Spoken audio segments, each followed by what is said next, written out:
aking sertifikat.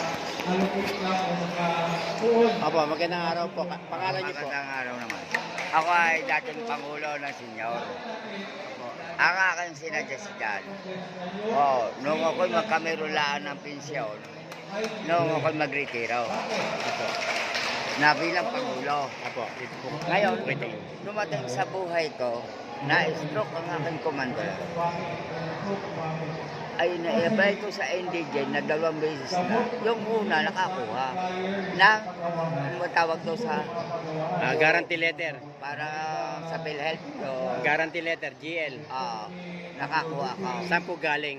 Pero yung pag-a-apply ko ulit sa loob ng 3 taon, hanggang sa ngayon, 4 na taon na, magpapalima, ay hindi ko pa nakukuha.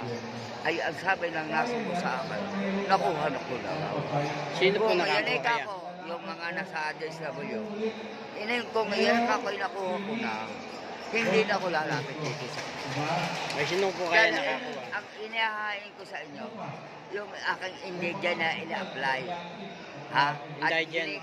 Indigent na sinabi ng ating Pangulo. Aha. Ako ang dating Pangulo. Hiningan ako ng Pangulo ko, yung aking sekretarya. Ngayon sila ng Pangulo ng aking sekretarya. Opo. Ay sabi sa akin ng aking Pangulo, dito, i-apply mo na ang iyong asawa. Kasi in-apply ko nga, indigent, wala pa nga pensyon, stroke.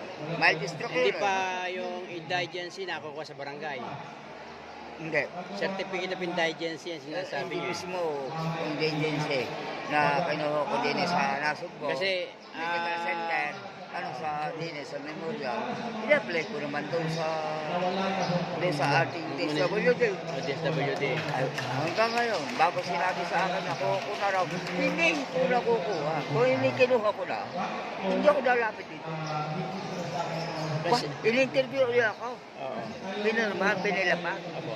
Bago sabi sa akin tatawagan, hanggang ngayon, hindi pa natawag, dalawang buwan na. Bakit po kaya? Inaantay ko. Ako baka sabihin Sa tingin niyo, ano pong diferensya? Kaya gusto ko sana i-suggest doon sa nakahinig ako ng tulong. Yung unang nagsalita ngayon. Opo. At bakit? Yung senyor, kay Mano, kung baka sa agap, ay sa senyor ako, tatayo.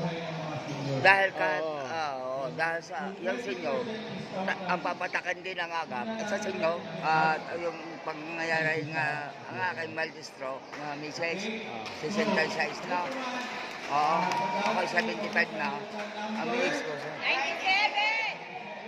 66 na. Opo. Ako, hindi naroon sa bahay. Hindi ko makasama dito. Ako lang, dadalawa kami sa kuwan magkakasama. Yan lang masasabi ko sa iyo. Sige po. Siguro Salamat lalapit